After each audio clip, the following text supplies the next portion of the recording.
Some animals are called predators. Predators are animals that hunt other animals for food. The animals they hunt are called prey.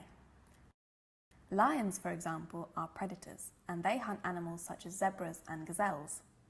These zebras and the gazelles they hunt are the lion's prey. Lions are specially adapted to hunt prey that shares their environment. Predators have sharp claws and teeth to grip and kill their prey. Other predators, such as cobras, inject poison into their prey. It can kill them outright, or it can paralyze them long enough for the predator to catch them. Lions and other predators also have binocular vision. This means that their eyes are in the front of their heads. This makes it easier for them to judge the distance the animal that they're hunting is at and the size of the animal. Prey animals are also adapted to escape from their predators.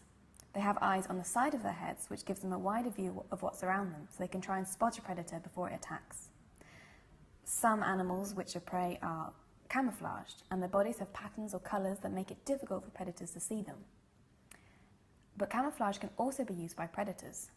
Tigers have stripes which helps them to hide in long grasses, and because of this, the prey, such as antelopes, often don't see them until it's too late.